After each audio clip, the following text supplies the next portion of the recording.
I want to save everybody 2 years of research and make it easy for you to identify toxic people. And I want to end this video with something that I just learned a couple of days ago that's going to blow everyone away.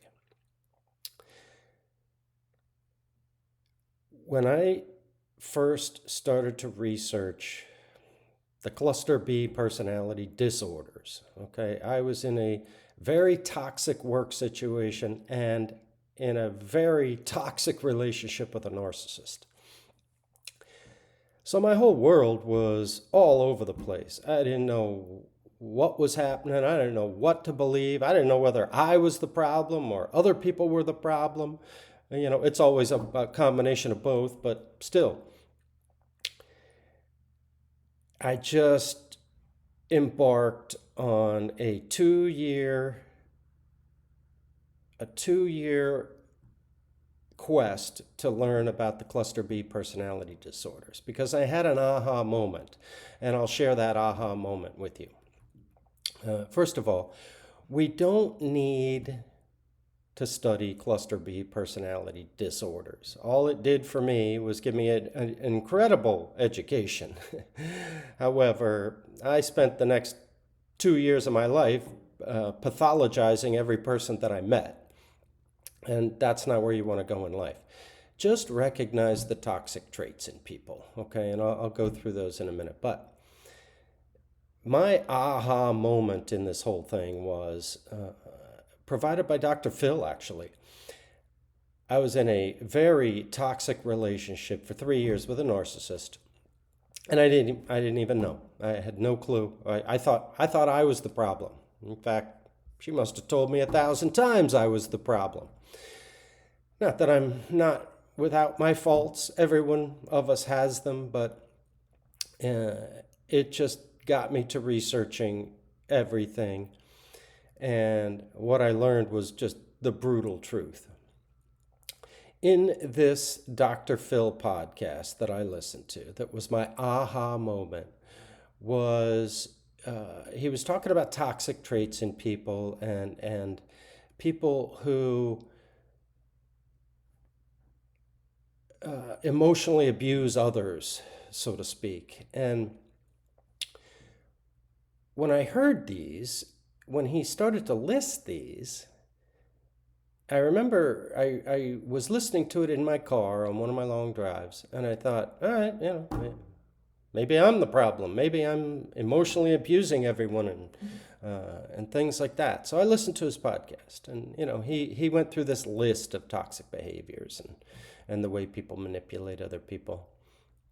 And you know, he went through the first one, and I thought, no, that's, I don't do that to people. And then he got to the second one. No, I don't do that to people. And I think the third one was, takes pleasure in the misfortunes of others. And I thought, oh shit, I've done that a time or two in my life. Okay, maybe this video is for me. Maybe I'm the problem in this world. And then he went on to the fourth one and the fifth one and the sixth one, and I thought, no, I don't do these to people. Evil people do this to people. In fact, the woman that I'm in a relationship does all of these things to me. And then I rewound the entire podcast and listened to it from the beginning. Every toxic behavior that he described was what she had done to me daily. And of course, among those is gaslighting. They always gaslight you and make it you think, well, am I remembering this? Am I remembering the facts right in this? Am I the problem in this whole thing? That's how gaslighting works. But, you know, you don't have to learn the cluster B personality disorders and everything that goes into that. It's very difficult and confusing, and trying to pathologize people with all of this is tough, even though I think I was right most of the time. But I've stopped doing this. Just look for the toxic behavior. When I think about the first one that comes to mind, the first thing is they're constant victims. If I could point to every toxic relationship I've ever had, the first 48 hours, they just tell you how they're the victim of everyone. Oh, the last person I was with, cheated on me and treated me like this. And then you think, wow, that person was terrible and awful. And, you show up at work and you meet a coworker and they're the victim of everything. They're the victim of the company. They're the victim of the manager. They're the victim of their coworkers. They're the victim of the customers or the clients.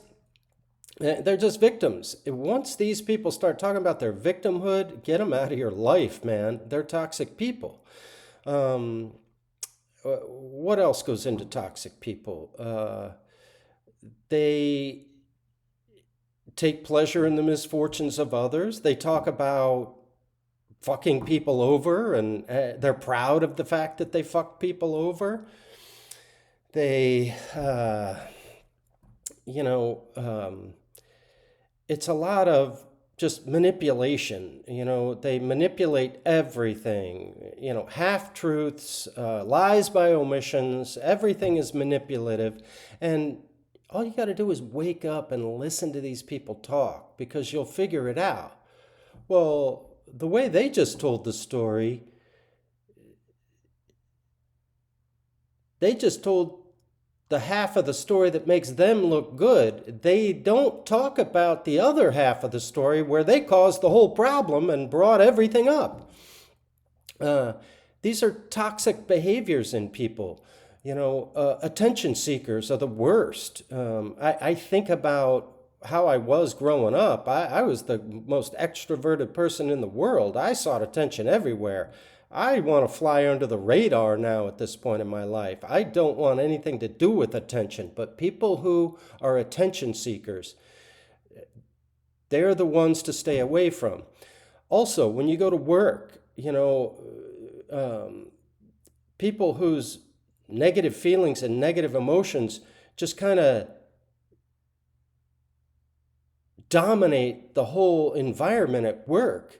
If they're in a bad mood, everybody's kind of in a bad mood, because they won't allow any positive energy to come around.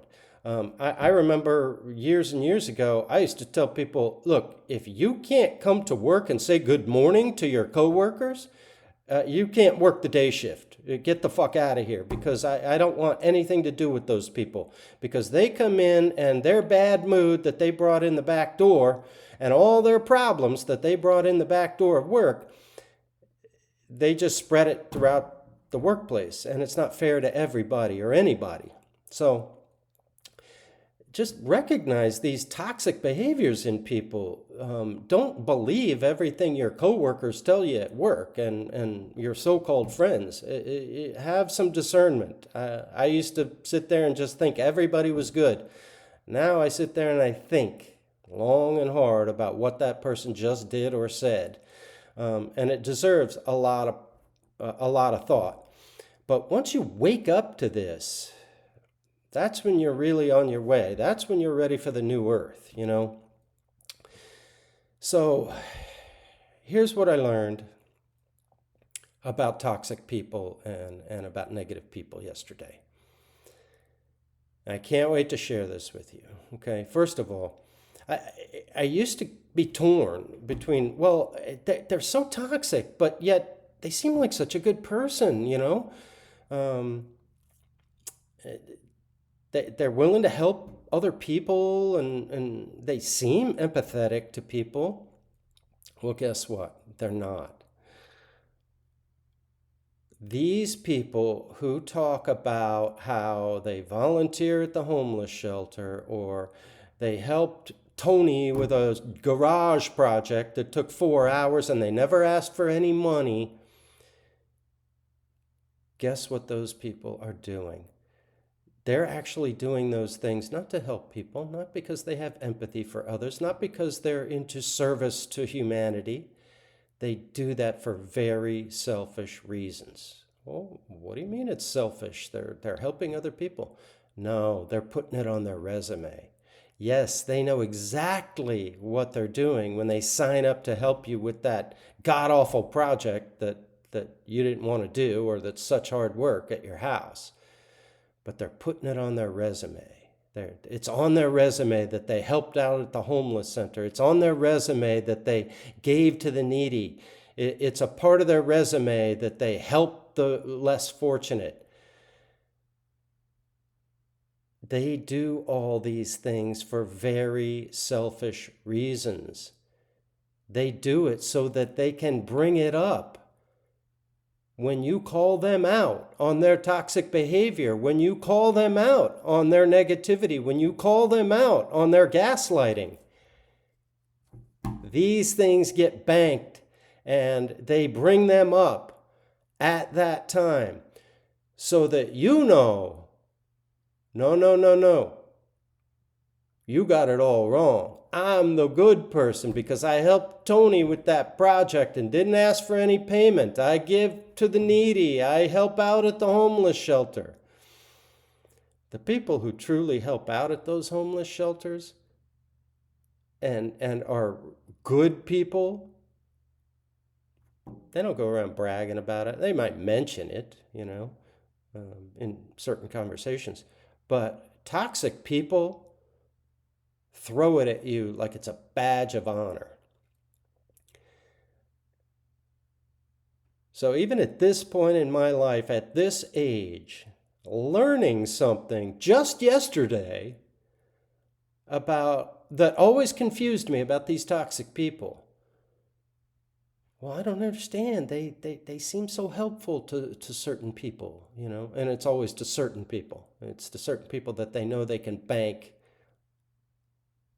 that charitable behavior. They know that they can always bring it up in the future. They do it for very selfish reasons.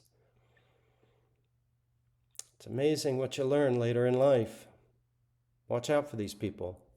Good luck.